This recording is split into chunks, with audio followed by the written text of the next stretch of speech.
Go. Hello everybody, it's the second sister here and welcome to Infodumping with my friends. I am so sorry for last week because hang on. I'm sorry for last week. The scheduling conflict happened. But here I am once again, torn into pieces. Can't deny it. I can't pretend. I just thought that I was going to be doing this last week and not this week. But we're here now, and I've rambled on long enough. Introduce yourself, my friend. Scottish, and as the title of the live stream suggests, I'm going to be ranting about Kingdom Hearts for the next little while. That's fun. Hi, DJ. Hooray for Kingdom Hearts. Now, before I get started, I need to ask you one question about it. What? Do you want me to talk about it in game release order, or do you want me to talk about it in chronological, in-universe order? Oh, so it's like Final Fantasy in that sense, isn't it? Well, I mean, makes sense. They're both from the same developer. By the way, I'm just going to let this commission info keep going. I am still accepting writing commissions. I am accepting these.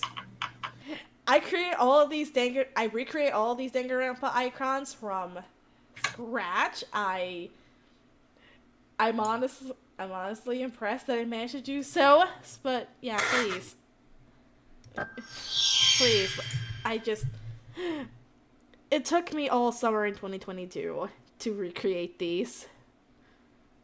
Anyway, shall we get started? Let's go chronological.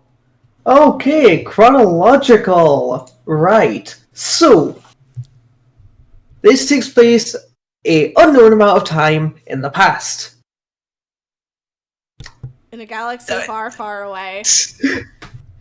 I mean, Nomura very clearly likes Star Wars. Oh, actually, before I get started of in-universe stuff, I just want to say I love how Kingdom Hearts came to exist, like as a franchise.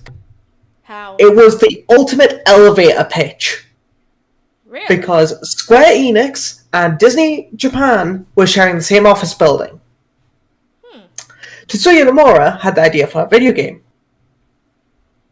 He ended up in an elevator with one of the heads of Disney of Japan. And he took his shot. He just gave this executive the pitch for the game.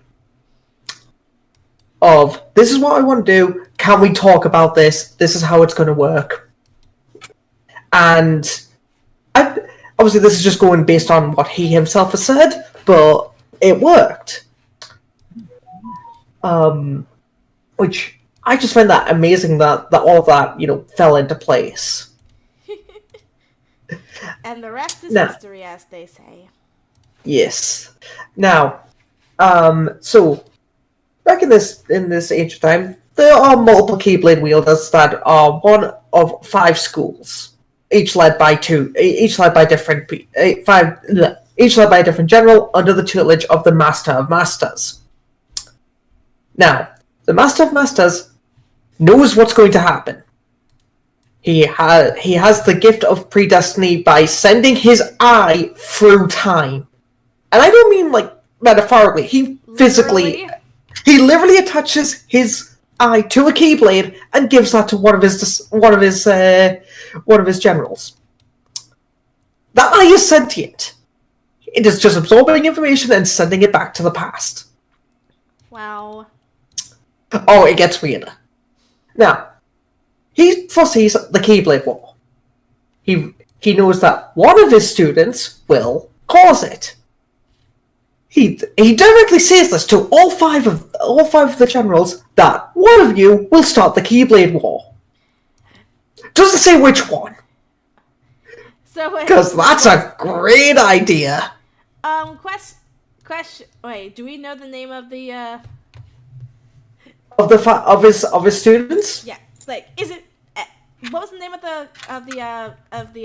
the person who sends his eye through time? The Master of Masters. The Master of Masters. Okay, is it me, Master of Masters? No. Is it me, Master of Masters? No, it's not you. Student who actually starts the war. Is it me, Master of Masters? Well, it's not them. No, I was trying to do a Robin Williams thing. Is it me, Master of Masters? But yes, he sends his eye through time.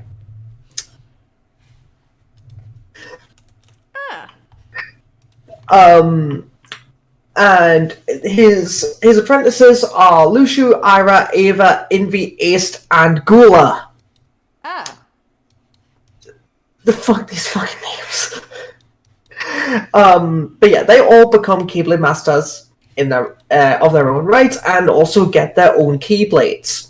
Like I said, multiple Keyblades already exist at this point because the Master of Masters is studying the Keyblade. Not Keyblades, the Keyblade. Also known as the X-Blade, but nobody calls it that because the X stands for Key. Which is the one weapon that can channel all of the power of Kingdom Hearts into itself and can be used as a weapon. I see. But yes, so the Master of Masters says, one of you is going to start the Keyblade War. Doesn't say who is going to do it. Oh, look, a Keyblade War! Surprise Pikachu. Now, this causes every Keyblade wielder at the time, bar a handful, to die. Their Keyblades literally piling into a world known as the Keyblade Graveyard. Oof. The main two of the Keyblade Masters, of the remaining Keyblade Masters wielders that you need to remember are Lushu and Xehanort. And technically Ventus. Big technicality on that one. Anyway, Xehanort gets reincarnated. Xehanort next comes up about 60 years or so before the events of Birth by Sleep. Now, Xehanort is growing up with his friend, who is voiced by Mark Hamill, Master. I'm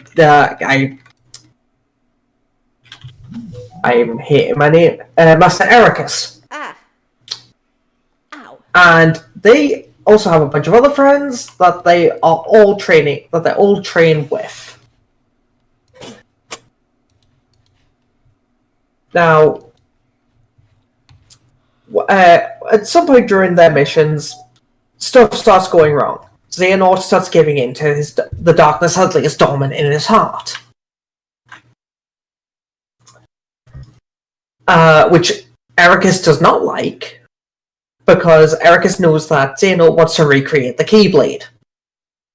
Which all predictions say will start another Keyblade war.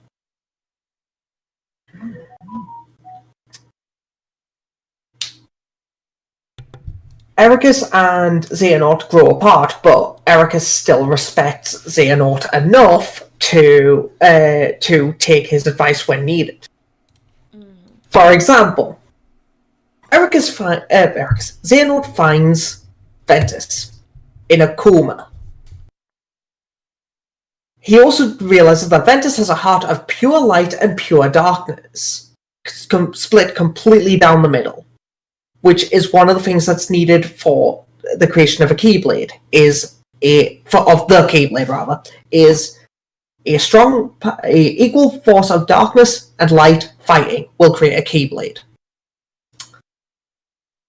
So, Xehanort literally just splits Ventus's heart in half, creating Ventus and Vanitas. Ventus only has a heart of remaining pure light, while Vanitas has the heart of pure darkness. Now, normally this would kill, but Ventus's heart takes refuge in Sora's heart and starts to heal. Interesting. We'll get back to it. We'll get back to Sora. But Xehanort shows up at Ericus's training school with Ventus in a coma, and is just like, "Hey, I found this kid. Look after him."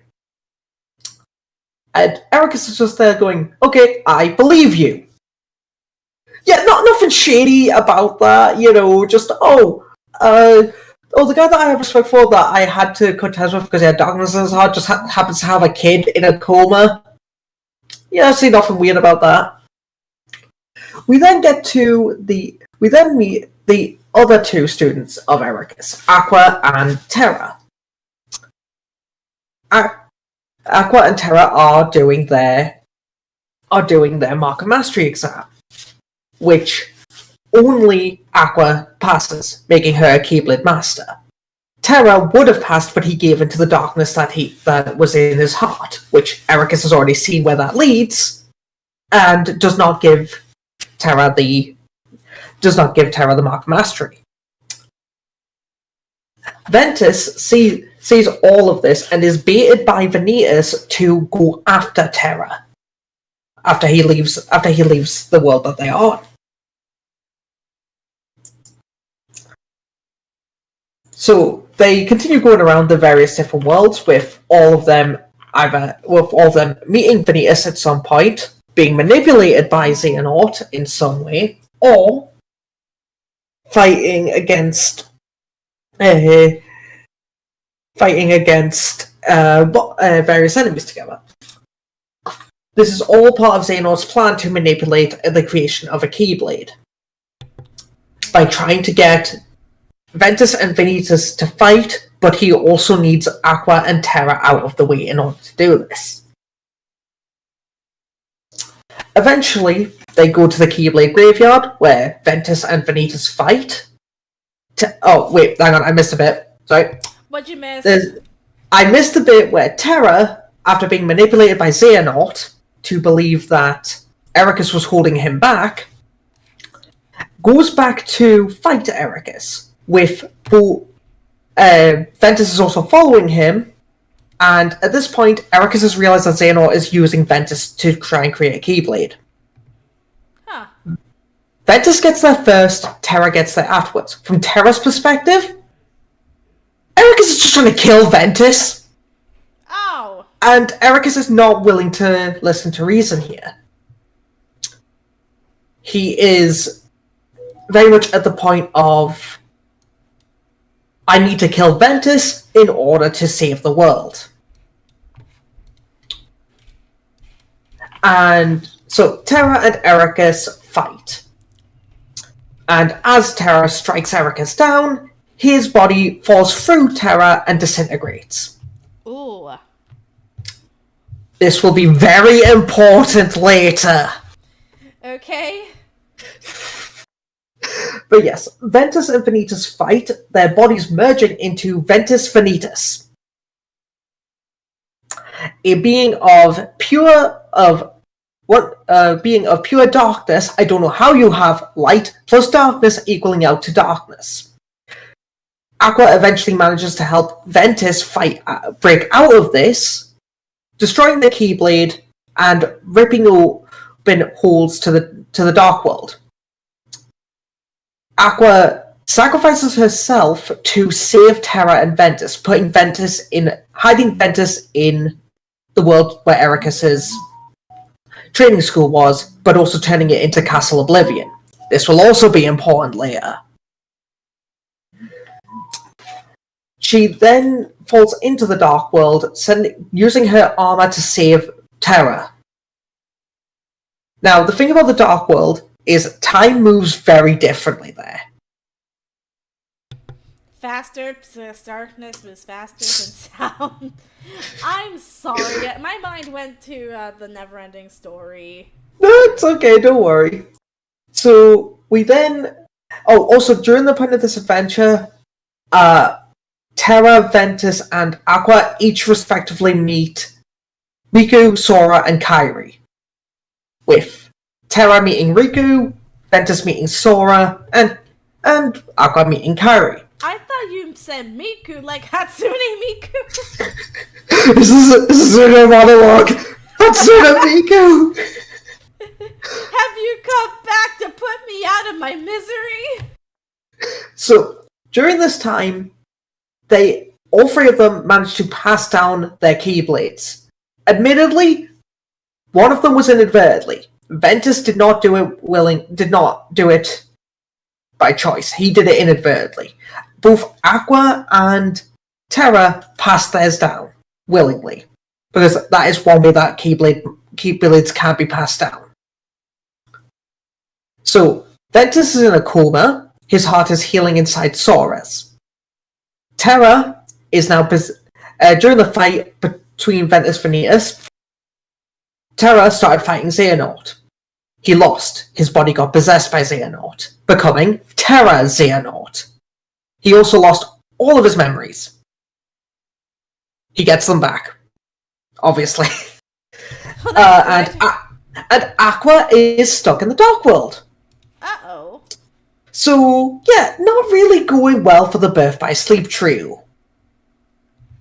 We then move 10 years later. You know, a reasonable time skip. At this point, Terra Xehanort has regained all of his memories as Xehanort and is starting to reenact Xehanort's plan. Except this time, he's not even trying to create a Keyblade in order to wield Kingdom Hearts. He's just like, no, I'm just going to wield it. I don't care that's like about. I know that this probably won't work, but I don't care. And to do this, he becomes a Heartless.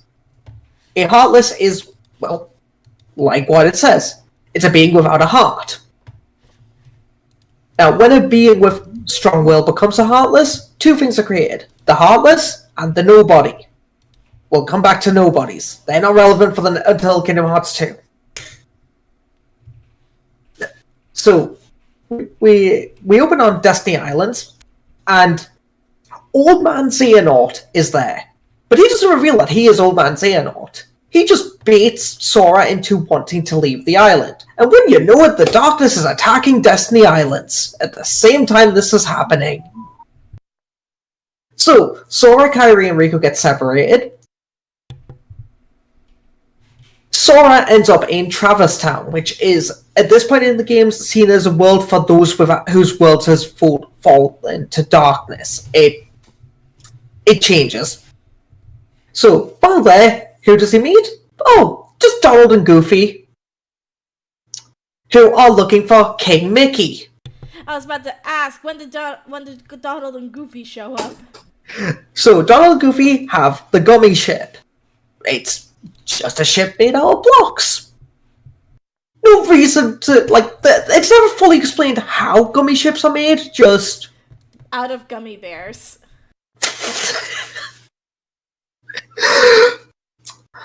So yes.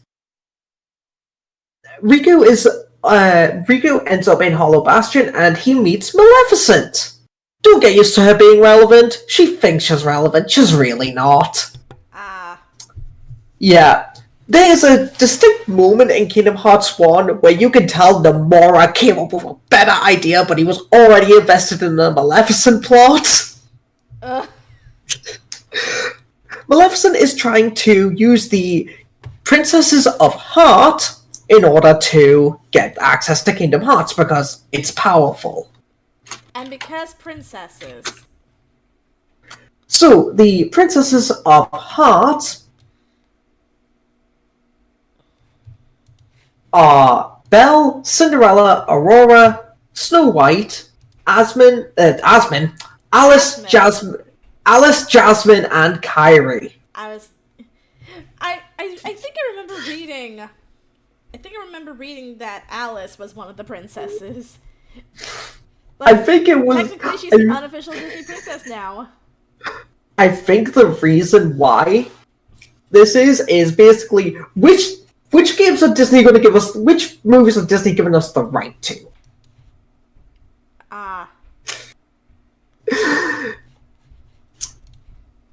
So, she is using them to try to get access to Kingdom Hearts. However, Xehanort's Heartless and some has possessed Riku. Because Maleficent has manipulated Riku into thinking Sora doesn't care about him. And it also has one of my favorite moments. Riku rightfully points out to Sora that the Keyblade he's been using the entire game does not belong to him. It belongs to Riku. And it also that is the only moment where we have seen where a Keyblade swapped loyalty, as in, it was in Sora's hand, Riku sees this, it goes to his hand. That's never been repeated. Dang. And I would really like for them to repeat that at some point. So, Riku possessed by Ansem is making. He's still trying to claim Kingdom Hearts. Sora still confronts him, informing him that he doesn't need a Keyblade. His friends are his power. The Keyblade realizes, oh wait a minute, I've been wielded by someone who's got darkness in their heart before. No, fuck you, Riku. I'm going back to the clown shoes over there. So, Ansem then informs Sora about Kairi's heart no longer being available for her body. Because, like what Ventus's heart did, Kairi's heart took refuge inside Sora.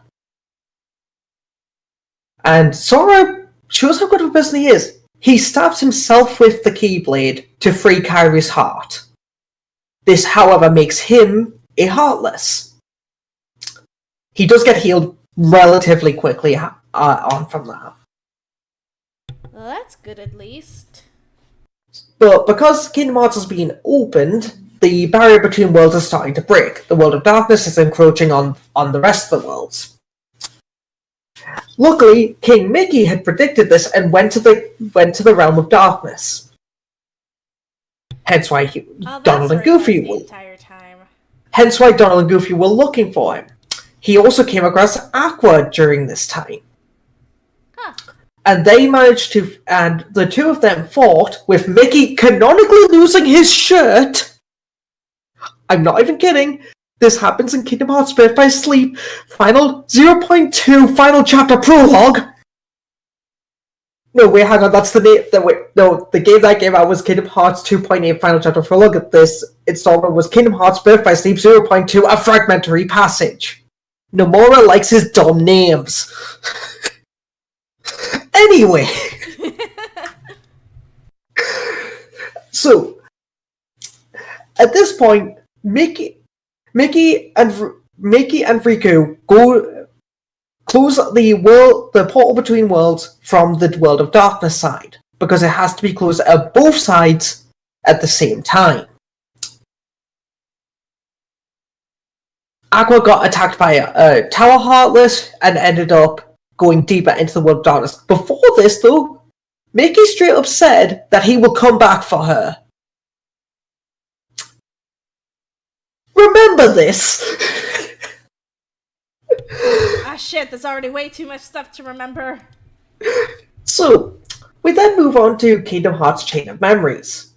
Because Mickey, in quotations, sent Sora a letter saying to come to Castle Oblivion. And while Sora is going through here, he meets Namine. But the further he goes into the castle, the more he notices that his memories are gone. And while he's in the castle, he's also meeting some of Organization 13. Some of them get killed, some of them survive. But death is basically just an inconvenience in Kingdom Hearts. Like, no one stays dead.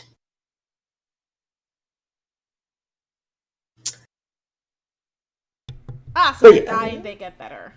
But yes, eventually, after losing most of his memories, Sora, Donald, and Goofy need to go into a machine that will restore their memories. This will take a year. At the same time, Riku is also going through Castle Oblivion, but he's going through to control the darkness that he draws his power from. To do this, he takes the form of Ansem. after multiple instances of almost getting his ass handed to him, for lack of a better term. He realizes that his darkness isn't a weakness. Oh. He just needs to control it rather than letting it control him. So you remember how Sora turned himself into a Heartless to save Kairi? Yeah. When he did that, he created his nobody, Roxas. Oh. Now, Xehanort Xemnas, the leader of Organization 13, who is Xehanort's nobody, is interested in Roxas because Roxas can wield a Keyblade, just like Sora. I see. So, Roxas joins Organization 13 as their 13th member. But because of as he's going on missions, he bonds with another organization member called Axel. And Axel's catchphrase, I'm not even kidding here, is "got it memorized." Ha ha ha ha. So Roxas eventually has a fight with Riku, where Riku doesn't recognize Roxas as himself, he recognizes him as Sora.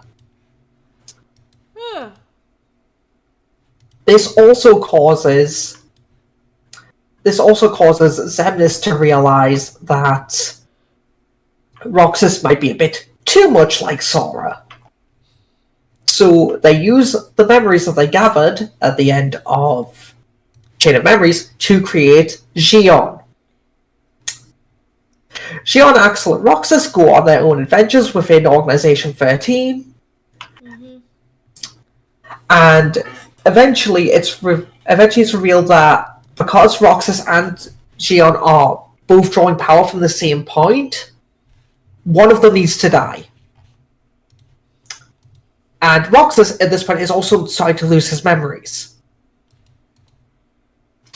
Eventually, Roxas and Xion fight, and it has one of the best deliveries of one of my favorite deliveries of the entire franchise. What's the line? So, as Xion is dying in Roxas's arms, he gets his memories back. And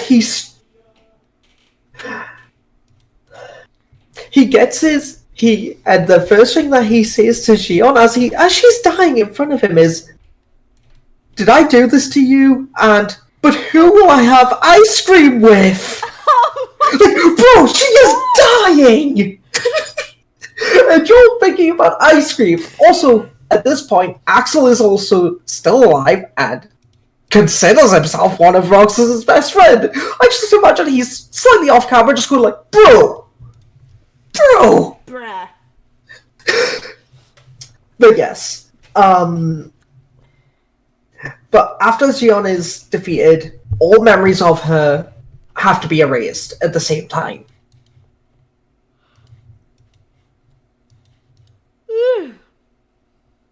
Roxas works with Diz, at this point in the game, almost a free agent. He's not really working with the organization, he's not working against them.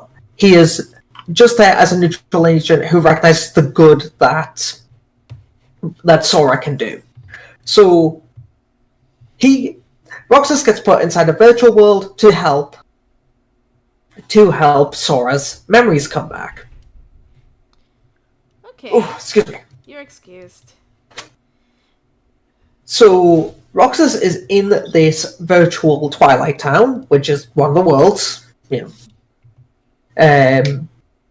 Axel finds out where he is, and Axel goes in, essentially trying to get his best friend back. And there was also one of the but he is sent by the organization, but Axel at this point is almost done with the organization shit. because he realizes that So nobody's are said to not have hearts. Axel and Roxas disprove that. Oh. Because they very clearly care about each other and regrow their own hearts. That will become important later. Yay. But there is a scene in Kingdom Hearts 358 over 2 days, which is the one that chronicles Roxas' adventures during the organization, where Roxas is almost lamenting to Axel that if he went away, nobody would miss him. Oh. He walks off camera, and then Axel says quietly, "That's not true. I would."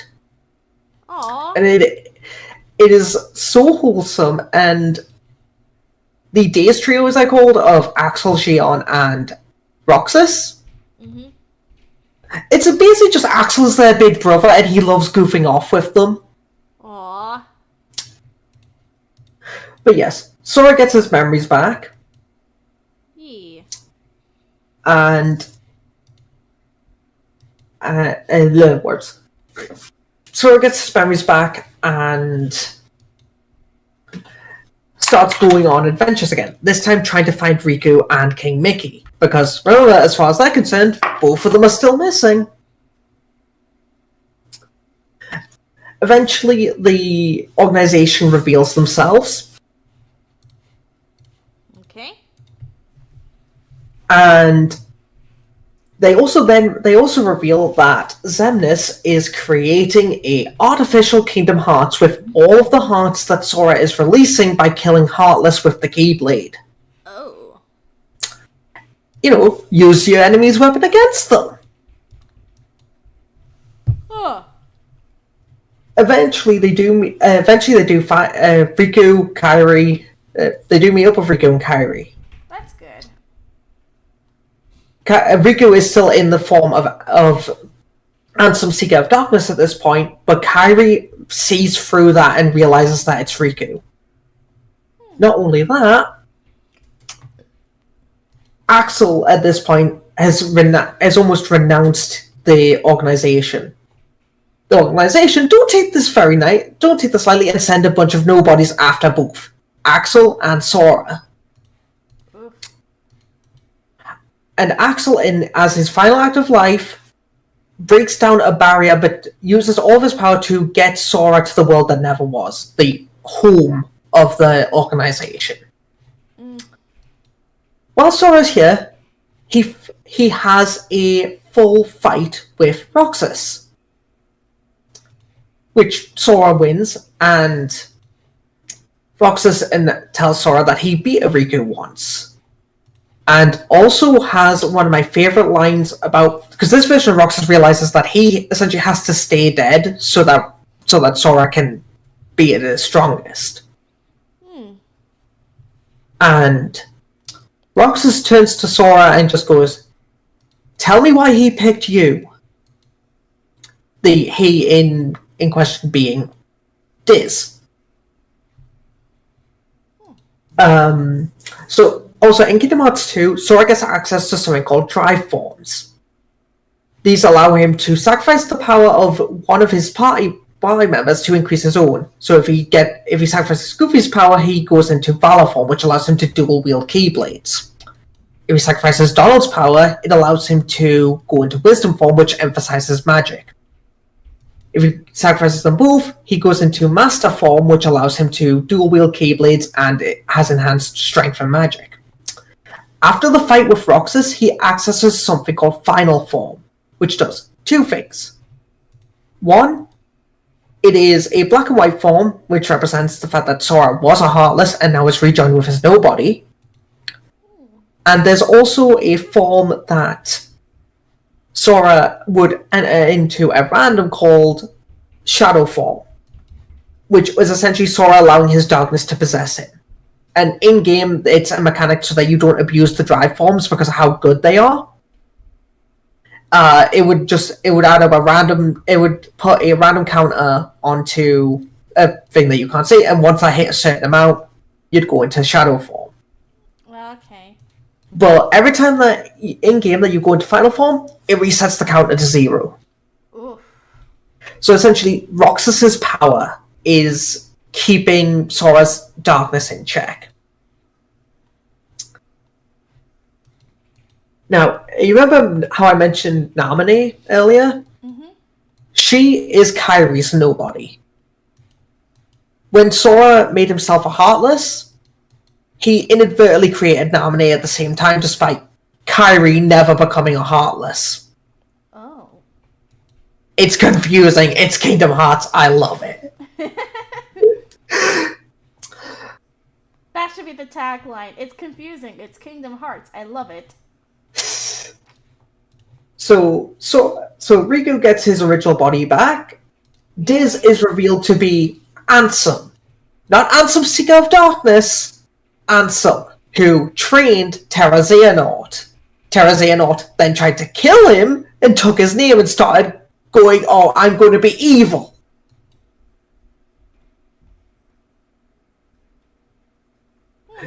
So Riku and Sora defeat Xemnas, which also, if you rearrange Xemnas' name, you get Mansex, and I just find that funny.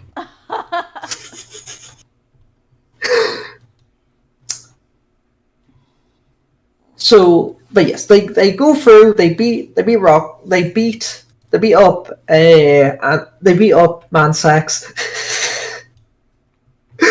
Xemnas, and however, this locks Sora and Riku in the world of darkness.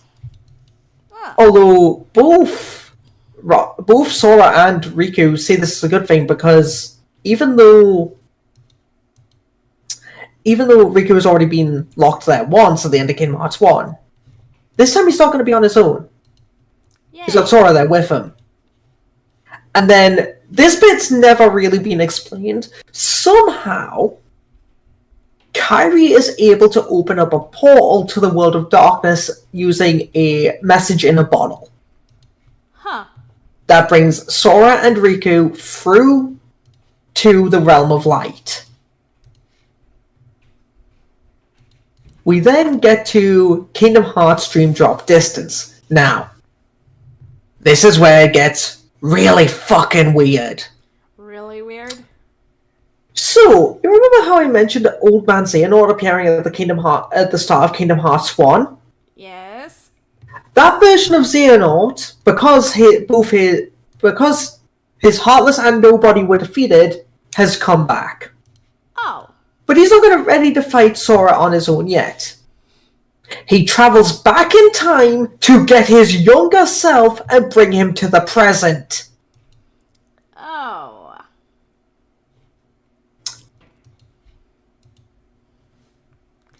That's not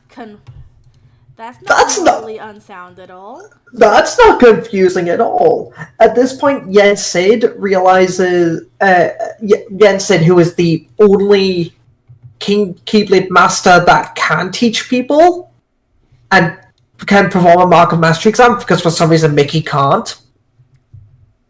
It's never explained why Mickey can't do it. I was gonna ask, was it ever explained?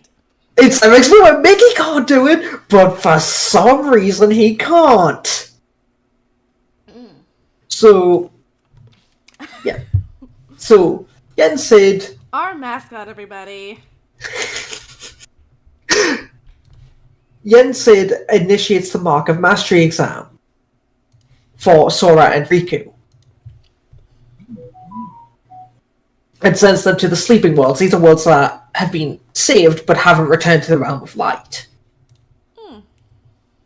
So they go through, and not only is young Xehanort, as he's dubbed there, Vanitas is also at this point hinted to be coming back. Okay. Because Ansem, as in the Ansem that Sora has already defeated, again, gets confusing. Is still searching for Ventus. Okay. But yes, and you know how Xehanort has been tracking Sora this whole time? How? Because Sora has an X on his clothing. What? Yep. That is all Xehanort needs to track somebody, is if they have an X on their clothing, he can track them. Seems legit. So, not only this,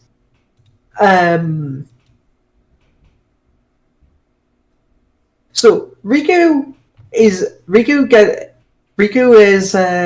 falling behind in the Market Mastery exam. Sora could go back to Yensid and just pass it right there and then, but because he's a good guy, he goes back to save Riku. Aww. Riku also then ends up saving Sora because of Xehanort capturing Sora. Eventually, this allows Riku to find out that Roxas, Ventus, and Xion are still alive inside Sora's heart. But yeah, Sora wakes up and then finds out that only Riku passed the Mark of Mastery exam, meaning Riku is a Keyblade Master and Sora isn't. The last time that this happened was with Terra and Aqua. And Terra gave in to his darkness as a result. Oof. Yeah, I remember. But Sora, because he's such a good guy, he doesn't care. He's just happy that Riku's alive. And congratulates him. They've also at this point met up with Lee, who is Axel's somebody. Aww. And not only that, Axel, he can wield a Keyblade. It's not explained exactly when he got the ability to wield a Keyblade, but the theory is when he met Ventus as a kid. That Ventus inadvertently passed it down. I'm like, Ventus, how many times are you going to pass this down? You passed it you passed it to Sora. You've passed it to Lee. Are there any other people you've passed it down to would like to know about? So, we then go to Kingdom Hearts 3. At this point, Jens Sid has realized what Xehanort's plan is. Wait, did we miss... Was there a Kingdom Hearts 2 somewhere? So, Kingdom Hearts... I think you're reading Kingdom Hearts 2.8... Final Chapter Prologue. Kingdom Hearts 2 was just the fight against Semnis. But yeah, Kingdom Hearts 3, Jens has realized what Xehanort's plan is. He is going to use 13 versions of himself as Seekers of Darkness. Either directly himself, but via time travel, or by literally just possessing people who are loyal to him. And this goes like full Sith of, you can tell that they are Xehanort possessed if they have golden eyes. Oh. Also, I'm just going to get a picture of Master Xehanort for you, just to see if you think this guy is trustworthy. Okay. To those watching, you can probably just Google it. Because showing it on the screen would take too much effort, and I would have to download it and then install it onto the Streamlabs. No, that's understandable. But yeah, just take a look at this guy. Do you think he's a good guy? Hang on, let me get a better picture. But yeah, because I do not... If I had a nickel for every pixel I can trust... There you go, that's a bit of a better picture. Just remember, Ericus looked at him at the state and went, yeah, he's trustworthy. I trust you. So, at this point, they are still trying to work out how to get Ventus out of Sora's heart, to which they would need to find Ventus's body. The only person who knows where Ventus's body is Aqua, who is currently trapped in the realm of darkness. And as far as Yensid is concerned, despite the fact that Sora has been to the realm of darkness and came back, the only people that would be able to go there and come back safely would be Mickey and Riku. So, Mickey and Riku go to the realm of darkness. They do find Aqua. Well, I say they find Aqua. But At this point, she's been in the realm of darkness too long. And has been possessed by the Heartless there, becoming anti-Aqua. ooh. And when Mickey realizes who it is that's controlling the Heartless there, he calls out her name. And Aqua looks him dead in the eye and just goes, "You're too late." Ooh. Because so theories are that from Aqua's perspective, she was in there for 30 years. Ooh.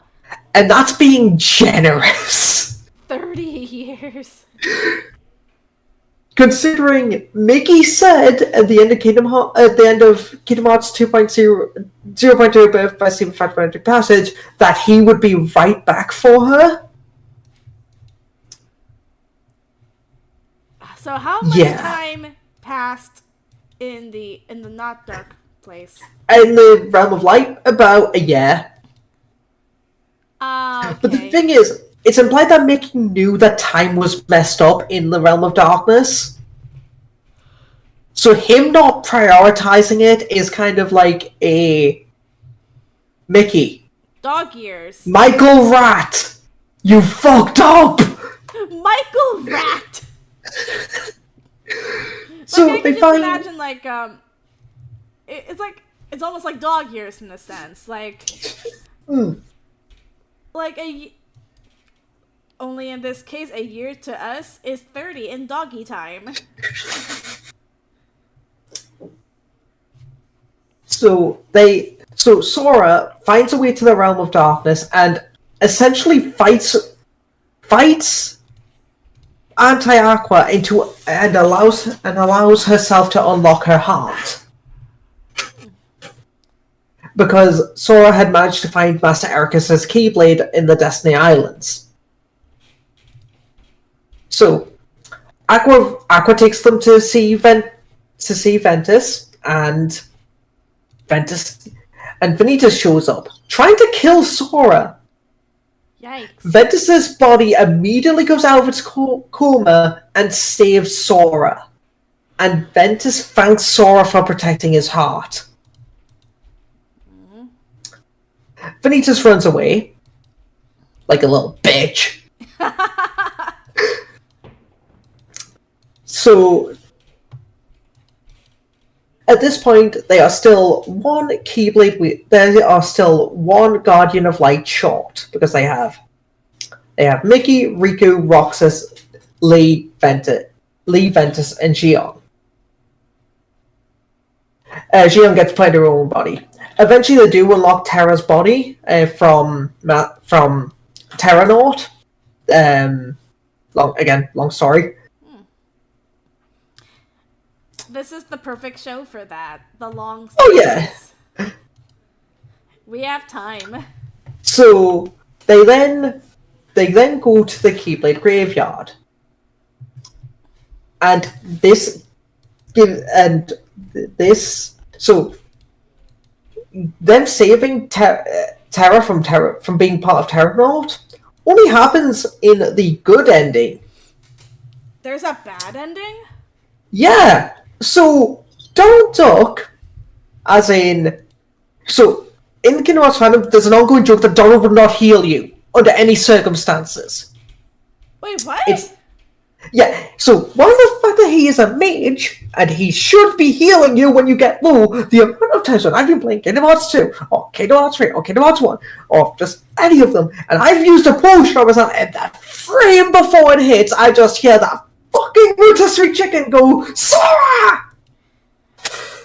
The rotisserie chicken! Donald, in the bad ending, casts Zeta Flare, one of the most powerful fire spells in Final Fantasy. The only beings that had cast that spell in Final Fantasy before were gods. Which means that Donald Duck a god? which means that canonically, magic power levels imply that Donald Duck is a god! But it gets even better. What? How? When Donald is casting this, in slow motion, Goofy goes, "Donald, don't!" Implying Goofy has seen Donald cast that before. And all I want to say is, Goofy, where's your son? Yeah, Because Max never makes an appearance in Kingdom Hearts. And Goofy has seen Donald use that flare before and knows the danger that it comes on, that it brings. Wait. Goofy. Are you implying that Donald killed Did Donald don't kill your son? Did he kill your boy? Oh no. But yes, in this timeline, everyone dies. The end. But thanks to Kairi, Sora's heart doesn't move on. And he is allowed to turn back time temporarily. This allows them to free Terra from being Terranaut. And this is probably the most out there, like, Nomura, you roll yourself into a corner moment, but it's badass and I don't care. They free Terra by using the power of all of the fallen Keyblade wielders that died during the first Keyblade War. Huh. And this is what was brilliant, is they released a mobile game to explain, the Keyblade War and all the stuff with the Master of Masters. They put the usernames of every person that signed up for that game prior to Kingdom Hearts to develop Kingdom Hearts 3's development, or at least when they got to that point, in the game. Oh. As a reaction command. Which is an amazing love letter to the fans. Because I'll just point that. So, Kingdom Hearts 2 came out in 2005 in Japan. I'm just going to double check that. It was either, I can't remember if it was 2005 in Japan. Do you want to know when Kingdom Hearts 3 came out? 2018. No. When? 2019. Oh, okay. So I wasn't that off. You weren't far off. It was an ongoing joke for a while that Kingdom Hearts 3 was just never going to come out. Just give up. It's never happening. But yes, it's the game. Like Half-Life 3. I mean, that one's actually been they've admitted that. Yeah, no, it can't come out because you all have way too much expectations for it.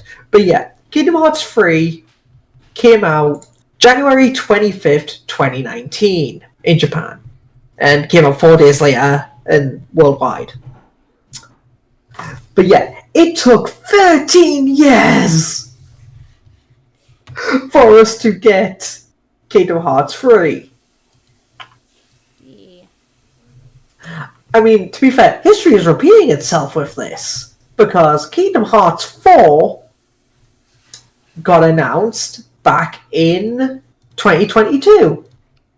Development started in 2020, which 2020 was the COVID. 2020. Yeah, that was the despair disease year. But would you like to know all we know about Kingdom Hearts 4 right now? What? We know that the composer Yoko Shimura is coming back to compose for the series. Hooray! And that's it.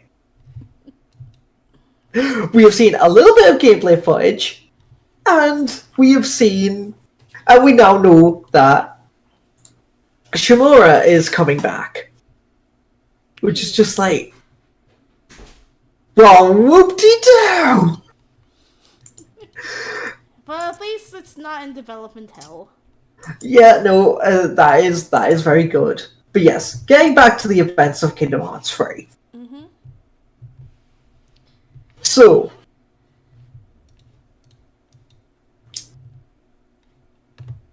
Xehanort realizes that because the Guardians of Light will not outright attack him, he needs to bait them into attacking him. And he's kind of cruel about how he does it. How? He has somehow captured Kyrie because the only good woman character that Nomura can write are Xion and Aqua, apparently. Like, seriously, like, you know how people say Princess Peach has no personality except get captured? Kyrie makes Peach look deep. Like, she's nice. She's a Keyblade wielder. She apparently has had training with a Keyblade. Be nice if she could put it to fucking use. And But hey, yeah. at least Peach got her own video game on the Switch, which is very good. I mean, technically, Kyrie got her own video game for Kingdom Hearts with Kingdom Hearts Melody of Memories, but it's weird because you play as teams of three. It's essentially just recapping the games. But Kyrie is supposed to be the one that's going through all of these memories. I don't know. But, Confusion. yeah. But Xehanort captured Kyrie. And because he knows that they won't willingly attack him, he just kills Kyrie in front of Sora. Which, kind of rightfully pisses Sora off enough to swing at Xehanort. Oof. So this allows Xehanort to once again get the Keyblade.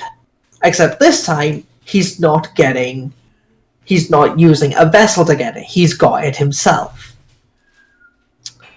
So he summons Kingdom Hearts.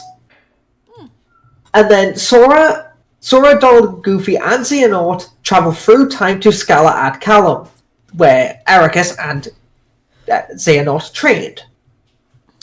Eventually, the other Keyblade wielders also manage to find their way there. And Ericus's spirit comes out of Terra and manages to get Xehanort to see the error of his ways. Huh. And this isn't any, like, what people accused MLP of doing, of, oh, look, they're good again.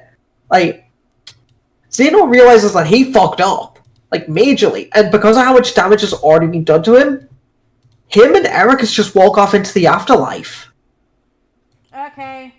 Like, he used so much power and did so much damage that his body just couldn't survive anymore. His body just went peace. Just like, well, I guess I'm going out. I'ma head out then. Going out on my terms. But yes, Ericus and Xehanort join Kingdom Hearts.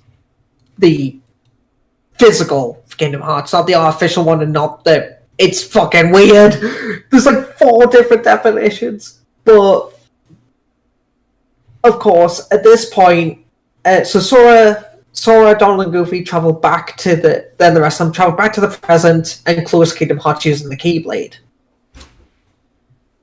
Sora then uses his power of waking that he learned when he was going to the sleeping world to save Kyrie, to bring her back.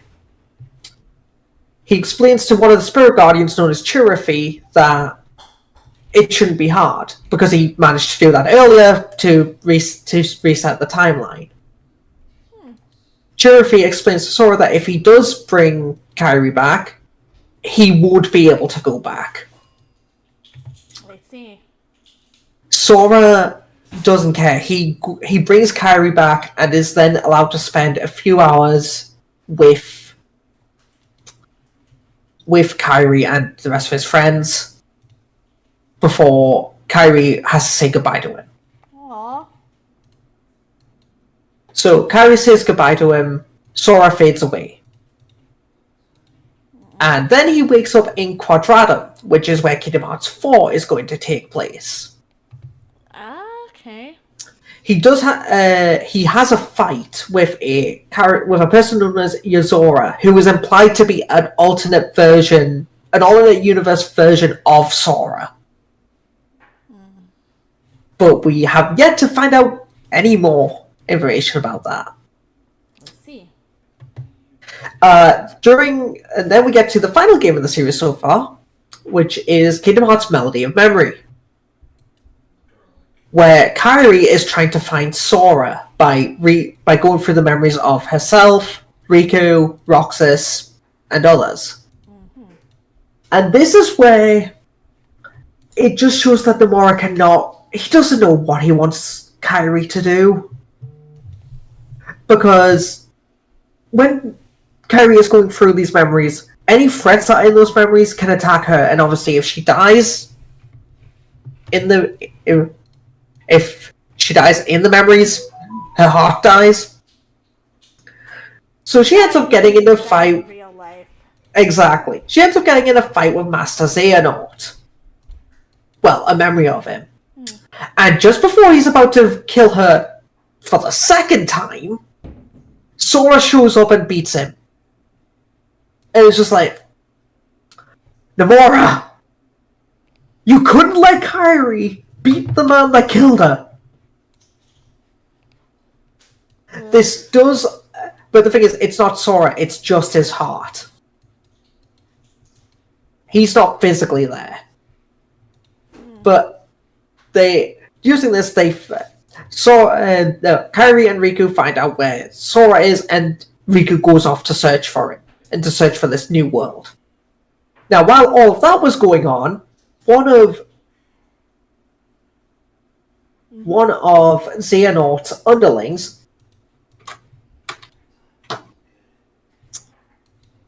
Zigbar, who was possessed by Xehanort and being killed multiple times, comes back in his original form, Lushu. Lushu. Luxu. Who was one of the Master of Masters students.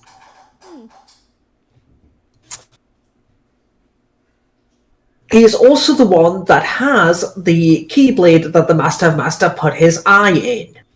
Oh. And he found... So, in Kingdom Hearts 3, both Maleficent and Pete were searching for a black box that holds holds a lot of evil power. Lushu finds said box, and when he does, the spirits of the 4 other master students show up. Mm-hmm. Setting up, I guess, that there's going to be another Keyblade war. But that is as far as we know now where the series is. I wish I could tell you more, but that's also me condensing a lot of information into what, because for example, in 358 over 2 days, it's implied that if both Roxas and Xion exist, well, one of them's got to die. They can't both exist because they're draining power from the same source. Oh, we're just going to copy the data over and now it's fine. Well, that's all right then. Oh. Hey, you're using your theory from the Doctor Who special with Neil Patrick Harris. But yes, that is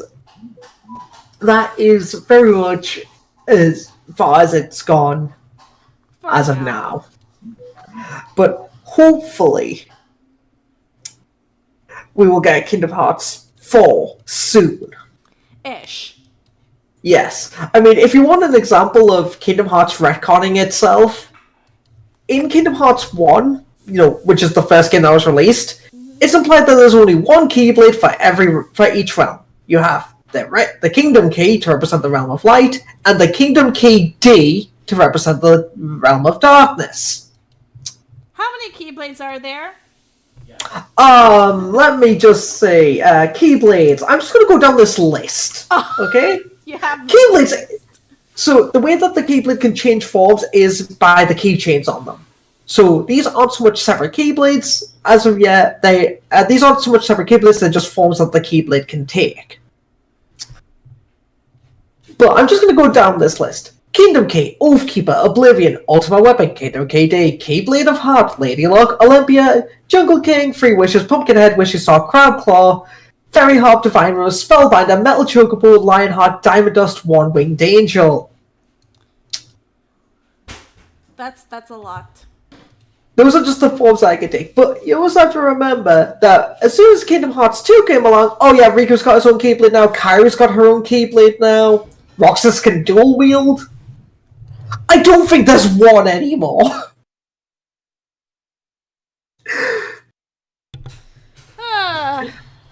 My favorite one is the fact that there is one of so most Keyblades get a name, as I just list them off, except for Young Xehanort's Keyblade. It's only ever referred to as Young Xehanort's Keyblade. Well, shit. Uh-oh. So apparently, Young Xehanort, he just didn't get one. He just didn't get a name it. Oof. Don't mess with time travel.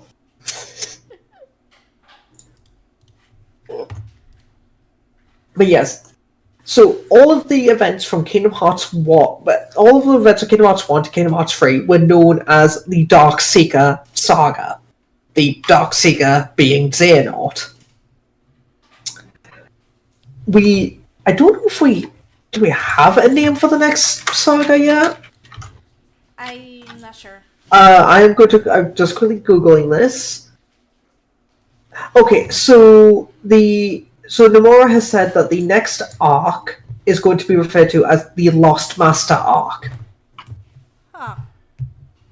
So that's going to be interesting because the thing that's got me wondering is, by Lost Master, do they mean Sora? Do they mean Xehanort? Do they mean the Master of Masters? Do they mean one of his students? Do they mean Lushu? It is going to be interesting to see who the Lost Master is.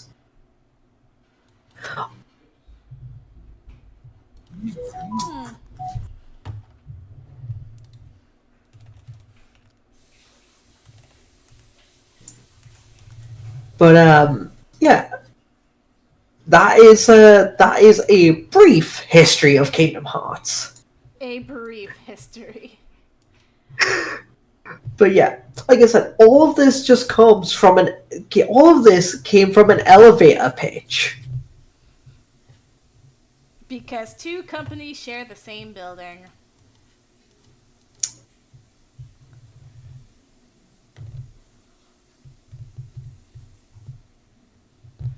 But yeah, it is going to be interesting to see what happens going forward with the series. I mean, there are people who have already said that the series has already gone too far, and it's inaccessible from let's say if you haven't played a Kingdom Hearts game, period. It's impossible to start somewhere, and to which I say to people who say that it's not. There's two ways that you can play the games. You can play them chronologically, so that would be technically starting with the mobile games, but the mobile games are just watch the cutscenes online. Okay, then.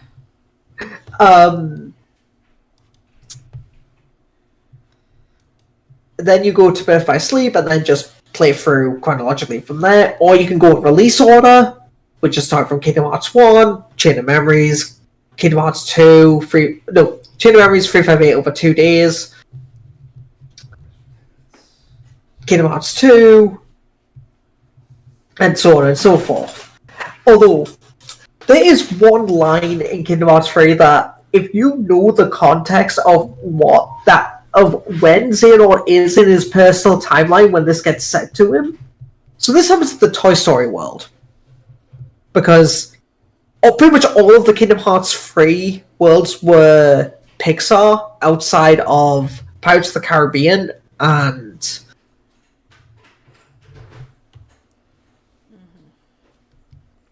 uh, oh, outside of Pirates of the Caribbean and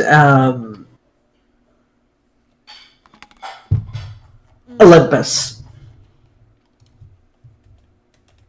And technically 100 Acre Wood and Twilight Town, but... Oh wait, no. Oh, there's Kingdom of Corona, Arendelle, and all that. Wait, no, Frozen isn't a Pixar one. Never mind. No. I'm being done. But yeah, so there's Arendelle, there's the Kingdom of Corona, and the Caribbean that aren't... That for the Disney world, they're the only three that aren't Pixar. But anyway, the monsters when they get to the Toy Story world, young Xehanort is the villain that you fight in that. Is the boss in that fight, and he's essentially studying to see if an artificial being, a toy, can develop a heart. And Woody, after seeing Buzz get possessed and is just sick of young Xehanort shit, stands up for himself and says, "My guess is no one's ever loved you before." Oh, you and the reason why like that, Woody?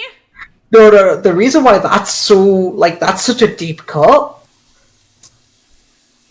from young Xehanort's timeline, he just saw one of his best friends get murdered in front of him. That's an open wound that Woody just went in, just like, oh, that, I wonder what happens if I stab this knife into it.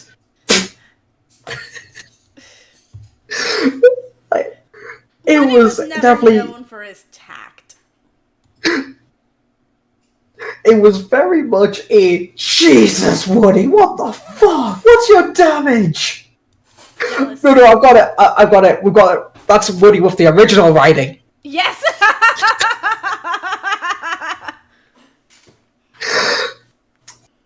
But yeah, so young Xehanort, best friend's been murdered in front of him, is given into his darkness a little bit, has time travelled, got told that nobody's ever loved him by a fucking cowboy toy.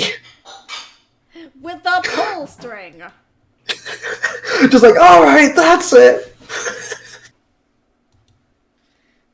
Again, Woody, you didn't need to read him like that. Because that was a bad read.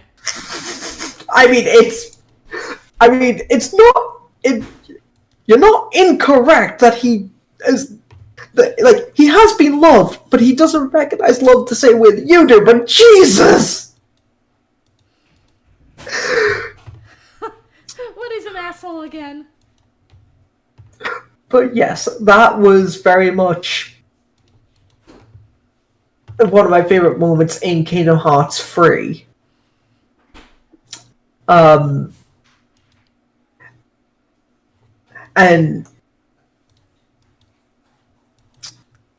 now, obviously, it's a Disney and Square Enix crossover franchise. The thing that annoyed a lot of people about Kingdom Hearts 3, and I do recognize this, there's no Final Fantasy characters outside of a very, very handful of. There are no Kingdom Hearts. There are no Final Fantasy characters outside of the Moogles, which run the shops that appear in Kingdom Hearts 3. By this point in the series, well, this is in the two main console ones, Sephiroth and Cloud were either super bosses or they were allies. With Cloud being a super boss in Kingdom Hearts 1, and Sephiroth being a hidden boss in both Kingdom Hearts 1 and 2. And yeah, Sephiroth does not fuck around in either game. I mean, when I play it, I can cheese him, but that's just because I've played it so much. I've played both Kingdom Hearts 1 and 2 so much that I just know what I'm doing. Mm-hmm. The hardest super boss in Kingdom Hearts game for me is probably going to be either Lingering Will or the the pirate guy in that you fight while flying in Kingdom Hearts 1, whose name I can't remember. But Lingering Will is one of the one of the hardest bosses I've ever fought, like in a game ever. Dang. The reason, and Lingering Will also is, like, from a lore standpoint, interesting, because Terra, Aqua, and Ventus have access to something called Keyblade Armor, so that they can travel between worlds without needing a ship. Lingering Will is what was left of Terra after Xehanort possessed his body. It was his, quite literal, lingering will. It only exists because he willed himself to exist.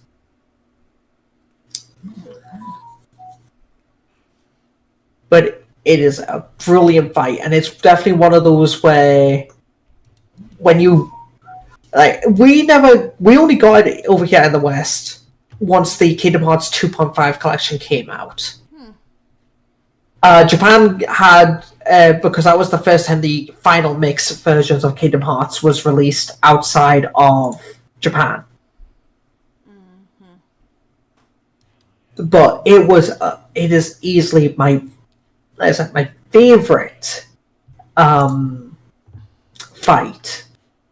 My favorite boss fight in a video game ever, because it is very much if you go in there without being prepared, Good luck. Good luck. You are going to get your ass handed to you 5 ways to Sunday. Do I get a say in this? Not really. And there are some mad people out there who managed to do that fight at level 1. Damn. I've done level 1 playthroughs of Kingdom Hearts games, but I would never do a level 1 run against Lingering Will. I think then I would be like, you know what?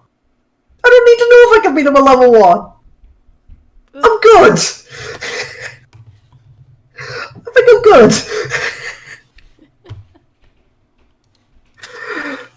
But yes, another joke with Kingdom Hearts is that everyone just kind of believes everyone else. There's a reason why there's a video out there of just showing how gullible specifically Ventus is. Mm-hmm. With one of the main things in the video just being, okay, I believe you. And then there's one variation of it. Okay, I kind of believe you. I kind of believe you. It's like, oh, so you kind of believe it, but you're still going to go along with it? Yes. Sure. Why? Well, I kind of believe him. Isn't that enough? No!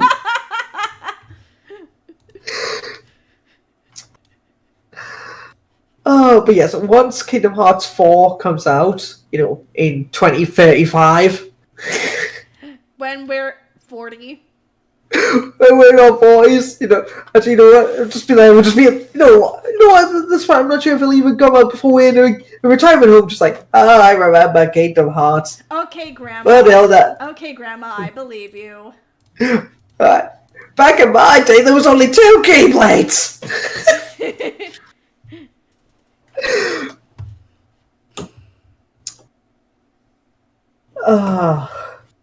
But if I had to give my I want worlds based on in Kingdom Hearts, I would love for there to be a Treasure Planet world. Oh yes, because Treasure Planet needs more love. It does, and the thing is, they kind of do, like, they've referenced Kingdom Hearts, they've referenced Treasure Planet.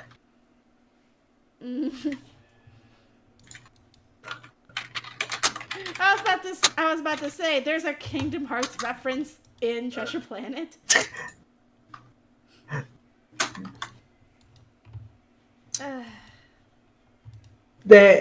So in Kingdom Hearts 3, when you're flying between worlds, there are these gold mini planets that you can shoot that are essentially mini games in themselves. You have to hit certain parts on them enough, and then when you've done that within the right time frame, it gives you a bunch of experience.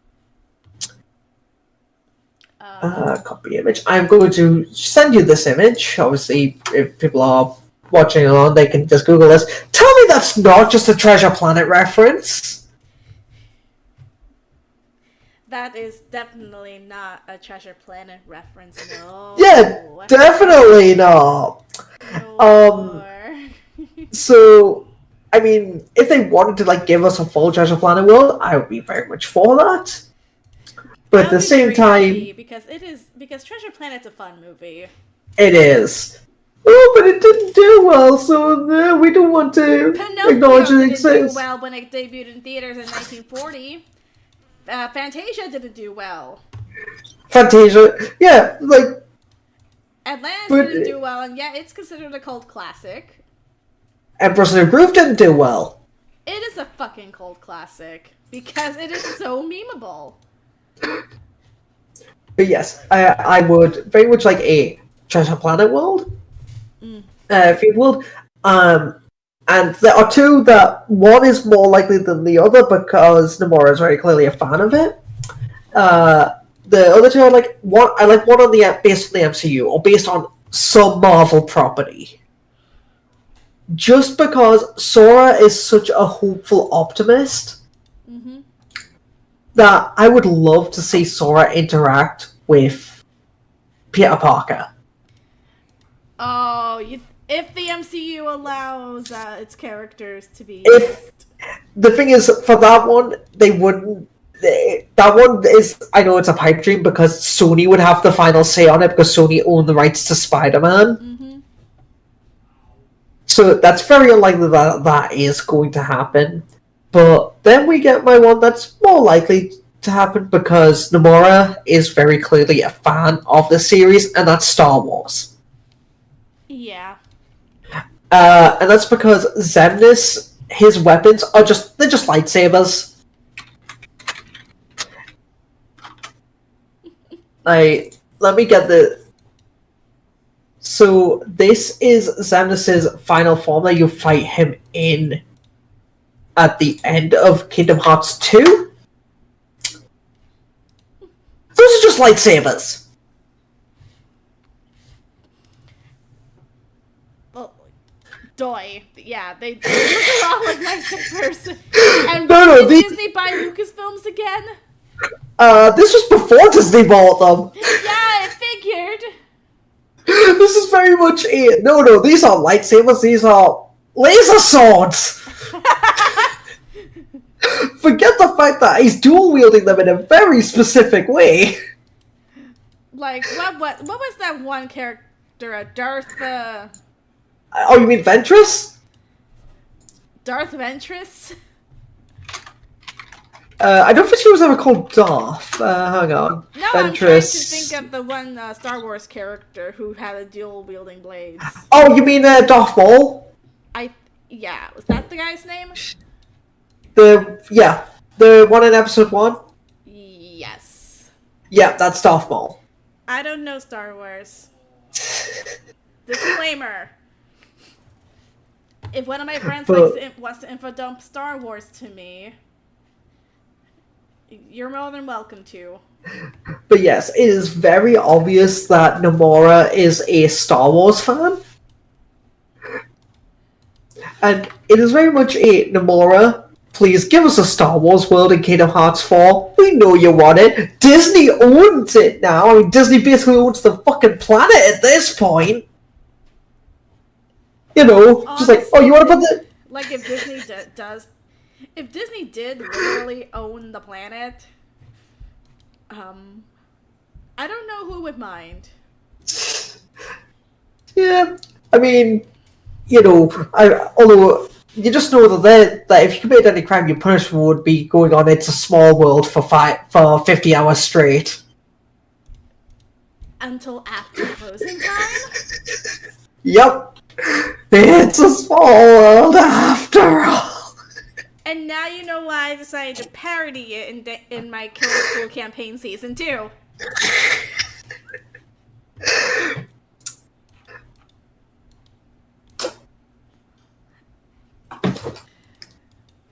But yeah, Kingdom Hearts is a very, very confusing and convoluted series, but I would not have it any other way. It is very much the epitome of, hey, look, this is going to be complicated, but it's going to be fun. And if you don't get it, hey, look, there's Goofy. You like Goofy? He died in Kingdom Hearts 2. Hey, you know Donald. You like Donald, right? He may or may not have killed Goofy's son. You like you like Donald Duck, right? Believe me, you're not gonna for long. Also, there's a joke with the Kingdom Hearts community of, in each of the mainline series, so Kingdom Hearts 1, 2, and 3, a different member of the party dies. Because in Kingdom Hearts 1, Sora dies. Sora. Kingdom Hearts 2, it's Goofy. Goofy, and then Kingdom Hearts 3, it was Donald. It's like, hang on, Nomura, who are you gonna kill in Kingdom Hearts 4? They all died already. Well, I mean, you know, they've all died at least once. Only one of the deaths is actually stuck. I mean, if you count getting isekai to another universe as permadeath, as dying. Oh god, that Kingdom Hearts 4 is an isekai. Uh-oh. Kingdom Hearts 4 is an isekai. But yes, it is something I definitely hope that Nomura gives Kairi a personality going forward. Just because it's like, Nomura, we knew you could write women well. You've done it a whole one time. A whole one time. Like, Aqua is right there. She is capable. She is strong. She passed her Mark of Mastery exam before that idiot Terra. Fuck you, Terra! You know what you did! I'm kidding, it's also another joke in the Kingdom Hearts fandom of Terra did nothing wrong. Which, let's be honest, he was just one of the pawns in Xehanort's scheme. Mm-hmm.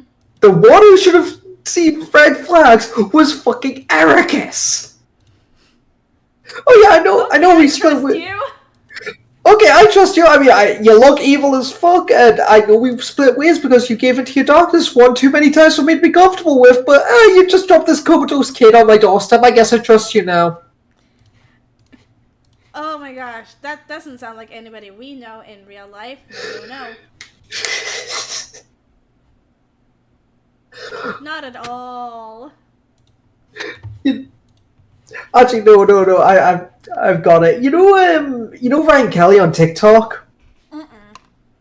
Oh, he does two series. He does one where he exposes scammers because he's got a degree in cybersecurity. Okay. That's a funny one to watch because it's just brilliant to watch scammers get get what's coming to them. Mm-hmm. The other one is, hey, it's a company name here. What do you make, buddy? That's nice. And it's always, we make this nice thing, we make that nice thing. We also make military weapons, but we also make this nice thing. What was that third one? Nothing.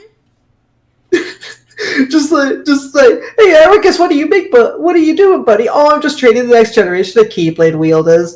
I'm gonna try and murder a kid, but hey, kind of keep the tradition going. What was that second bit? Nothing. Oh yeah, I tried to murder a kid one time, and all of a sudden I'm the bad guy. You're trying to kill one kid! It was only one.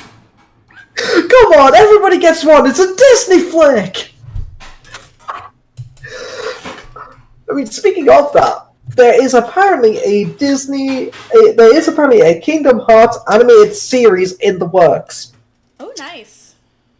I'm mixed on this. because it depends on where they set it. Well, not so much where, when.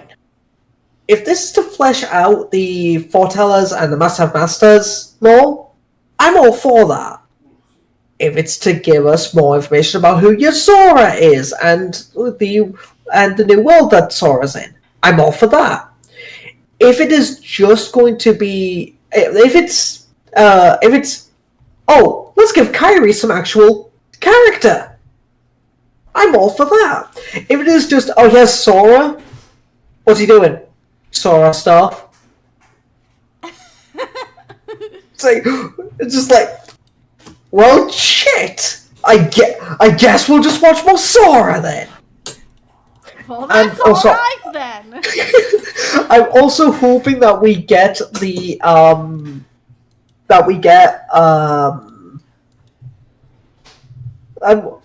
also hoping that they get all of the voice cast back, because they have been really fucking good on that one, actually. Like, this is how good they are for getting original voice actors back. Mm-hmm. So Alice only appeared in Kingdom Hearts 1 and Chain of Memories. Chain of Memories did not have voiced cutscenes. Mm-hmm. They got her voice actress back from the 1950s movie. Catherine Beaumont? Yeah, which is just like... Caitlin. No, wait, yeah, I was right. It is Catherine. Yay! Yeah, they got her back to voice Alice, and it's just like, well, shit. And she could still do the voice? Yeah, it's just like, well, first of all, you're still alive, good for you, but I need to quickly make sure that she actually is. Yeah, she's the only cast member from the 1951 movie who is still alive. Okay, good. I was worried for a second there of just... But yeah, no, she is still alive, and yeah, they got her back for Kingdom Hearts. They got her back to voice Alice. Wait, did they get her back to voice Wendy too? No, they did not get her back to voice Wendy, unfortunately. No, wait, they got her back from Kingdom Hearts 1 because I was a Peter Pan World, yes. She retired from acting in 2005. She came back in 2010 to voice Kairi's grandmother in Birth by Sleep. Which I guess Square really wanted her back. I mean, like, we'll pay you. Oh, okay.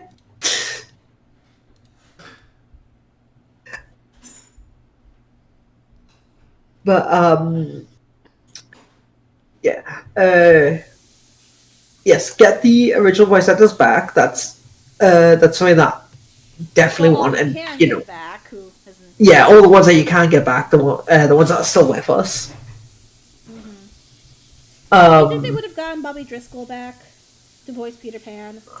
Oh, that's a hard one to say. I would hope yes, if he didn't unfortunately take his life. But also the same way of, given how Disney treated him. Yeah, like they ditched him when he started showing acne. Like, oh no, how dare you age? You're supposed to be the boy who never grows up. Well, I mean, he definitely stopped. Yeah. And then Disney made him a villain.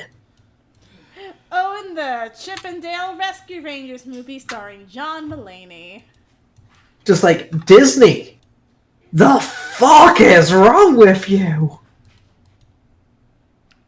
Like, that film premiered on Disney Plus when Boyce and I were vacationing at Walt Disney World. Oh, jeez. Happiest place on earth, where we both got COVID.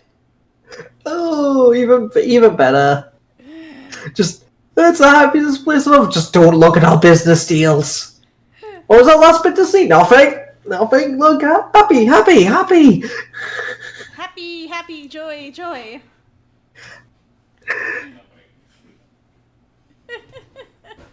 Yeah, let's ignore the fact that I caught COVID a second time at Disney. I am just happy that I have still never got it. Woo! Which, you know, considering with my health. Yeah. and my medical stuff, like, yeah, that's I'm gonna say this right now. Despair disease is not fun. You will be ridden to your bed, and if you catch it a second time, you will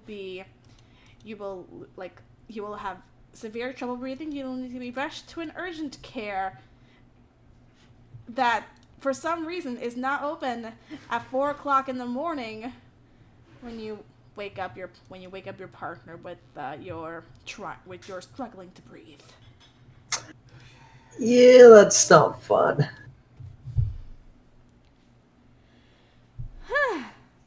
And But now I have an inhaler. oh yeah, inhaler buddies. Ooh.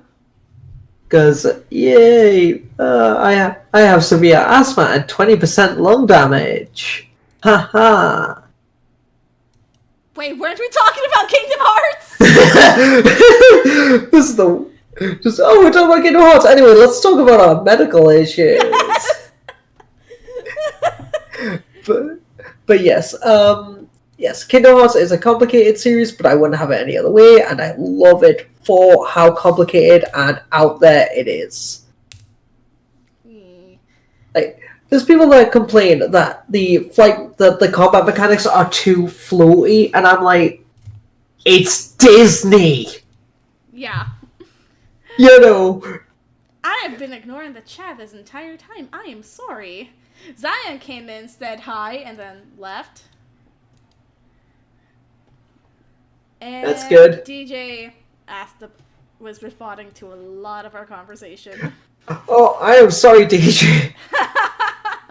Is there anything that he asked that I didn't already explain? No, I don't think so, but I think Maui was brought up. Maui, as in the Moana character. Yes, voiced by Dwayne "The Rock" Johnson. Voiced by Dwayne, I refuse to lose a fight, Johnson. I'm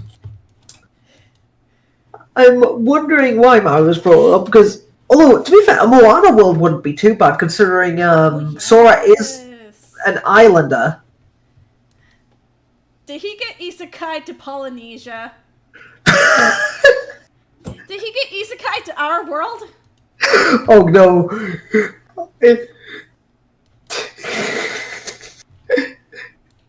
No, believe me, Maui, you don't want to be here. There's capitalism. There's capitalism. What can I say except yikes? What can I say except pay up? Pay up, bitch. Tax time. Okay, how much? Guess. 600. No, jail. Aww, shucks. Anyway, what were we talking about before I brought up the chat? How some people think Kingdom Hearts' fighting mechanics are too floaty. To which, it's Disney. Of course it's going to be floaty. It's going to be whimsical. Mm-hmm.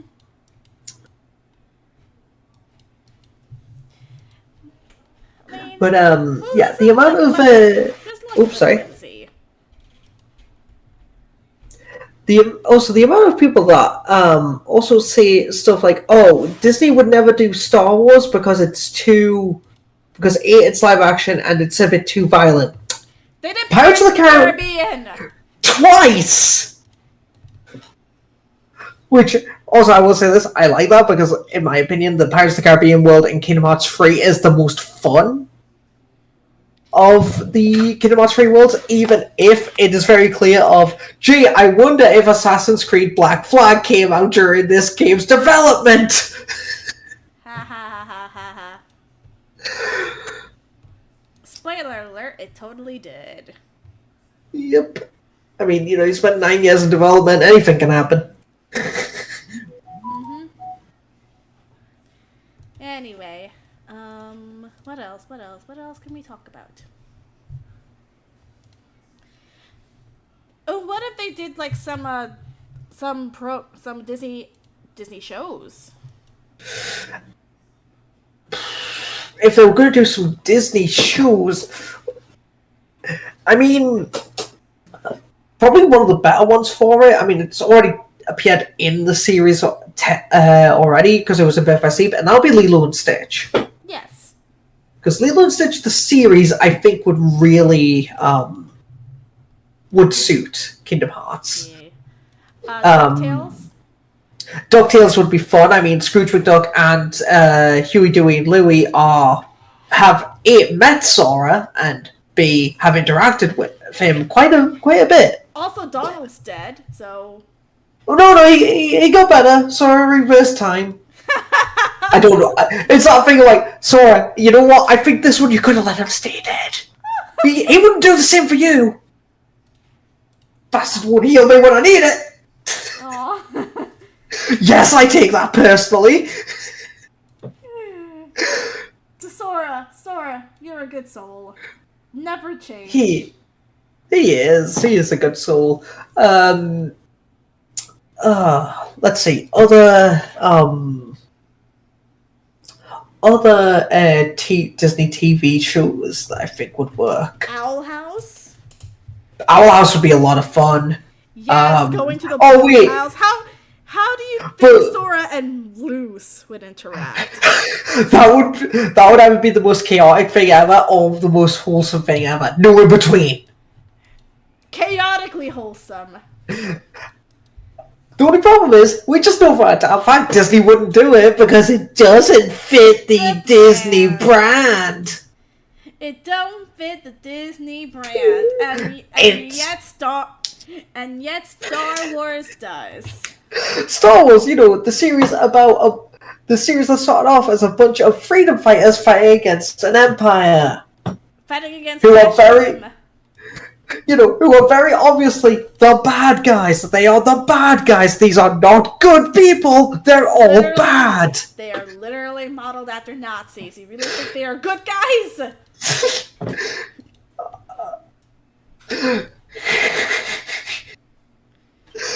So yes, that would be a good one for them to interact with. Honestly, I think Phineas and Ferb would also be a good one. Okay, yeah. I mean, what's Dan Povenmire doing right now?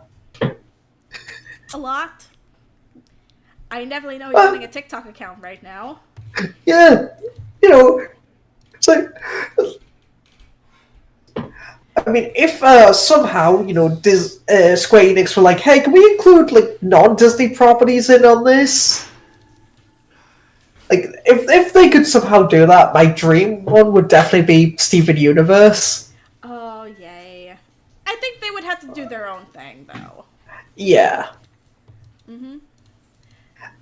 I mean, also just, Amphibia would be good. Suddenly Sora is surrounded by frogs, and one of them sounds familiar somehow. Oh, wait, we're both idiots. Oh. Gravity Falls! Yes! Just, no, because it would be better, the thing would make it even better would be Dipper just not believing anything that Sora is saying. and Grunkle Stan just in the background just being like, hey kid, where'd the key come from? Give me here. I probably put that in my vault. Because canonically, there is a Keyblade in Gravity Falls. It appears as a background thing.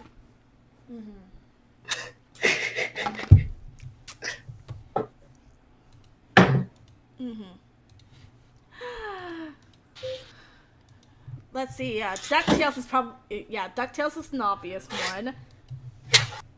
Amphibia, Phineas and Ferb, Lilo and Stitch.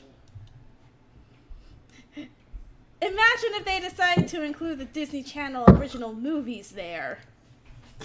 So, Decons.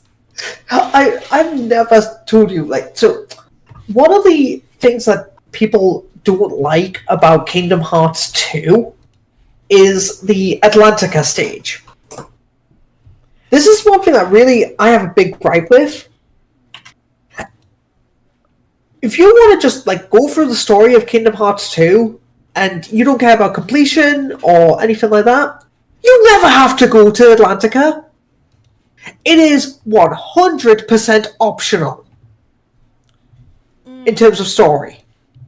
But the amount of people that bitch and moan about the river minigame in Atlantica, admittedly, yes, the songs are not great, the original songs that they made for it. Huh. But the way that some people act, you think that you have to go there for the story. You don't. You don't want to go to Atlantica, you don't have to go to Atlantica. Honestly, the only reason I would want to go to Atlantica is because it features my favorite Disney princess, Ariel. And as usual, voiced by her original voice actress. Mm-hmm. By the way, Which, do you want to know yes. how the theater reacted when Voice and I went to see the 2023 remake and they saw Jodie? Was there a lot of screaming? The theater went wild. Nice. I think the only time I've been in a theater and a theater has actually went wild was when I went to see Spider-Man No Way Home. Mm-hmm. And it was the scene where Andrew Garfield pops through the portal and takes his cowl off. And then Tobey Maguire does. And then Tobey Maguire did the same thing. Well, he just kind of stepped through it. But yeah, that was one of my best. That was one of my favorite moments in that movie. That and also seeing who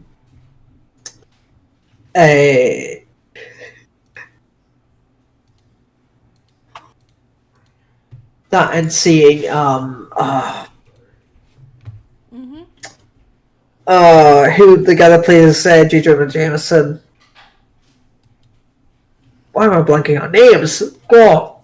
Oh yeah, if Marvel does end up coming in Kingdom Hearts, well, specifically the MCU version of characters. Probably. I don't know. Maybe Guardians of the Galaxy. Guardians of the Galaxy would be fun. I would love just so people get pissed off. Just so toxic dude bros get pissed off. Sora just picking up Thor's hammer like it's nothing. Because Sora would be worthy of it because he has a pure heart. He doesn't want to hurt anyone. He just wants to save people. He just wants to save people and be with his friends. Yeah. And I'm still reminded of that one comic where Thor is talking to Mr. Fred Rogers, and Fred Rogers was able to lift up the hammer so effortlessly.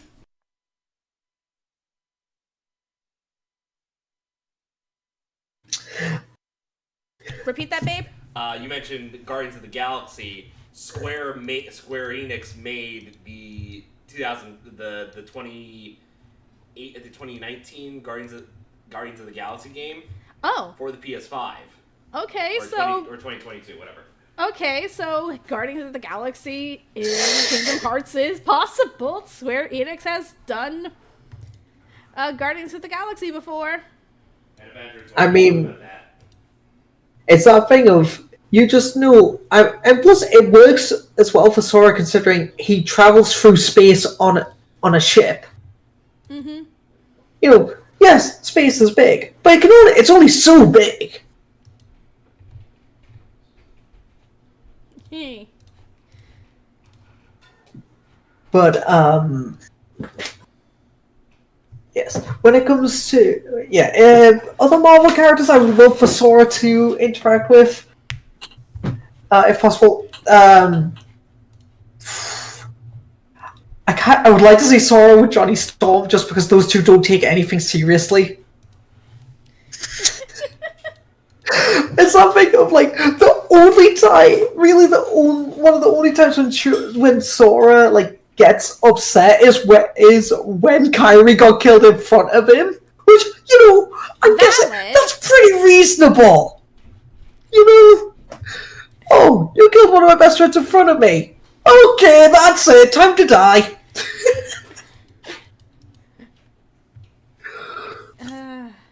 Oh yeah, on the subject of Disney properties we could see in Kingdom Hearts, Encanto. That would be a really good one. That would. Oh, by the way, guess where we saw Encanto when we went to Epcot? Did you? Was it in the Mexican Pavilion? Nope. No. Guess again. I've never been to Epcot. It's okay. That was like the one bit of Disney that we didn't get to do when I went there in 2006. Aw. Anyway, Encanto's was in Morocco. Good. Morocco, which is nowhere in South America. It's in Asia. Yeah. Don't worry. That good was sarcastic. Just good. Welcome to Morocco, Colombia. Those countries are nowhere near each other. Okay, Disney, I'm going to introduce you to Look, this is a globe. It allows you to know where... United States, Canada, Mexico, Panama, Haiti, Jamaica, Peru, Republic Dominican, Cuba, Caribbean, Greenland, El Salvador, too. I'm not going to do the whole Yakos World song. But Disney, yeah, this remarkable invention called the globe. Can you point to Morocco on this for me? And if you accurately points to Morocco on the map. Okay, now show me Colombia. Okay, what makes you think those countries... Okay, now what made you decide to put Colombia in the Morocco exhibit? It's my first day. Fair enough. You don't get paid for this shit. Enjoy.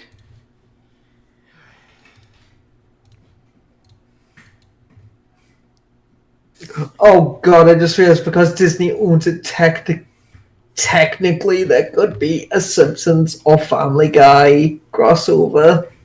No. They're already in Universal, so I don't think they're gonna do The Simpsons. Also, Disney, just let it die. Julie Kavanaugh's voice is gone. Let her rest. Wait, whose voice? Julie Kavanaugh, who voices Marge. Oh. Her voice is so gone. Please. Cancel the damn show. Like, let it end. It's been 30 years, mate. Look. The show was brilliant for its first 11 seasons. I will say 11. I don't subscribe to the idea that the series is only good in its first 9 seasons because of, oh boy, season 1. Mm-hmm. Season 1 is, oh, that's rough, buddy. That's rough, buddy. Let's see. Although technically Anastasia is a Disney princess now, I do not want them to try to go to Revolutionary War Russia. I mean that's the thing. Do you want to know where one of the worlds in Kingdom Hearts Dream Drop Distance was? Where? It was based on Hunchback of Notre Dame. Oh, in Paris. In Paris during the Dark Ages. Yep. Oh wait, yeah. Technically, Beauty and the Beast also takes place in France, shortly before the French Revolution. Yeah. What did the French do there again? Oh yeah, that was peaceful, wasn't it? After all, this is France. And I love how, like, they bring it closer to the bring it closer to the Revolutionary War because Gaston fought in a war. Likely the 7 Years' War over Ohio. Over Ohio, of all places. You really want corn that bad? Wait, what? Isn't Ohio known for corn? I think so. I mean, it's either known for corn or for a very troubled young man and his girlfriend killing off a girl and 2 jocks. You know what? No, wait, yeah, that is what Ohio is known for. It's known for one of the most iconic girl cliques of the 20th century. Well, fuck me gently with a chainsaw. Why are we fighting over Ohio, of all places? Look, GD can go to a different 7-Eleven. Anyway, back to Kingdom Hearts. Yes, back to Kingdom Hearts. The Atlantica stage in Kingdom Hearts 2 is hated on for just the most egregious reasons. Because if you don't want to go there, if you don't like it that much, you can just skip it. Just skip it. You don't have to go there. It's not like the Big the Cat stages in Sonic Adventure where you have to play Big the Cat stages Froggy to the final story. And frankly, Big the Cat gets enough hate as is. All he wants to do is save his froggy friend. Top of a bed of couscous. All he wants to do is save his froggy friend, and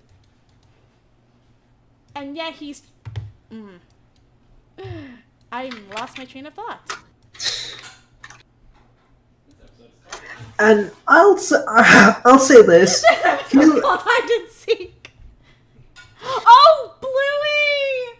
Bluey! Oh! See, that would be sad! That would be adorable! That would be adorable, but also sad! The only problem is, Bluey's not owned by Disney. Disney just have the distribution. Yeah, but Bluey in Kingdom Hearts, like, I simultaneously do and do not want it. Because I don't want because we don't want this family to suffer more than they already have. They almost lost their house, damn it. Which is so rude. I love Bingo's reaction when the movies are starting to take this stuff out of the fact that she just starts barking at them.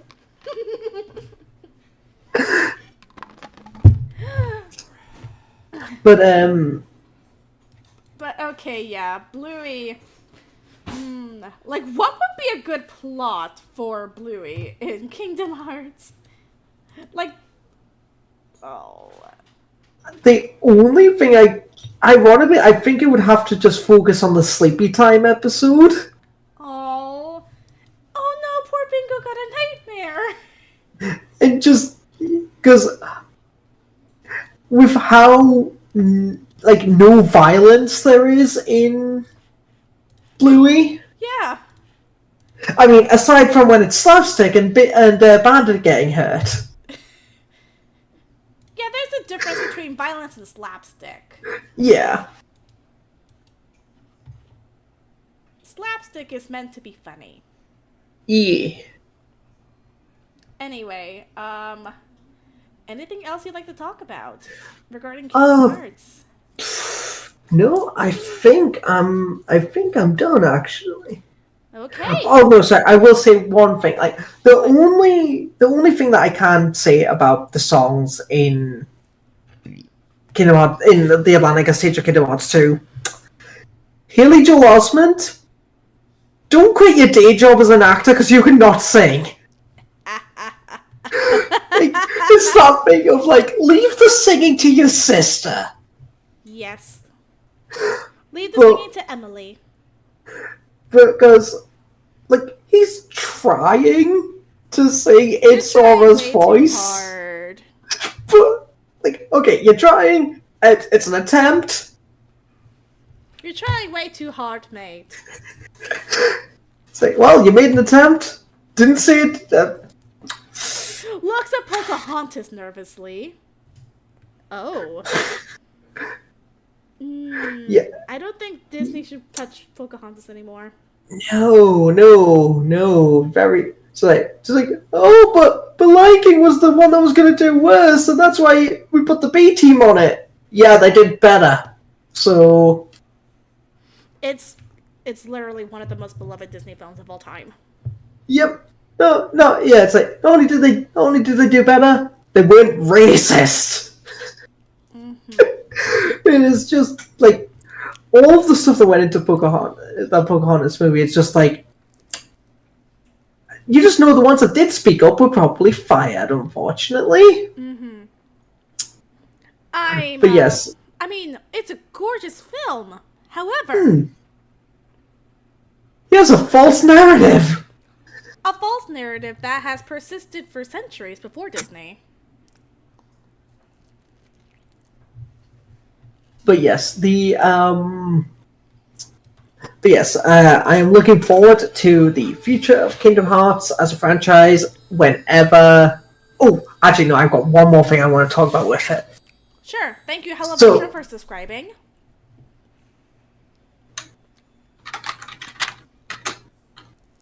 So the vocalist for the theme songs for the Kingdom Hearts series, there are 4 theme songs Okay. for it. There's Simple and Clean, Sanctuary, Don't Think Twice, and Face My Fears.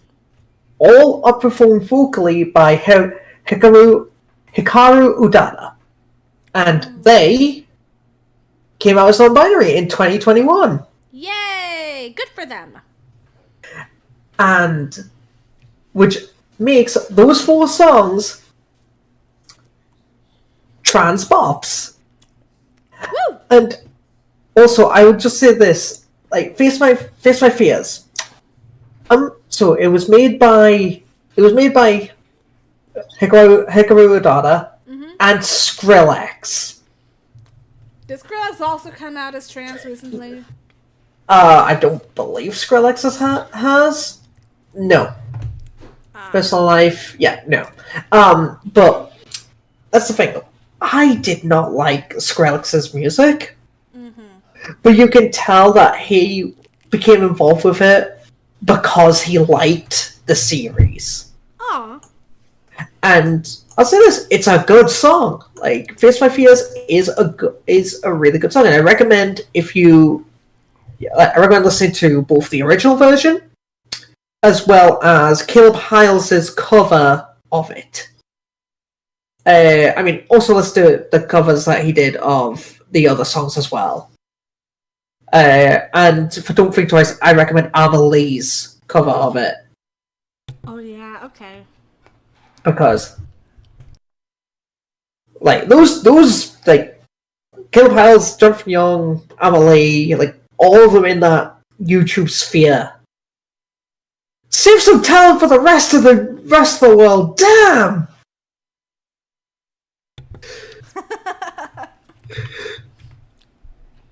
But yeah, okay. I think that is me. I think is that it? Yeah, that's it. All right. Thank you for coming here today. Oh no, it was great. Disney's got some complicated lore, and Kingdom Hearts just upped it to 11. That's what we can learn from this. Yep. All right. I guess we will see you all next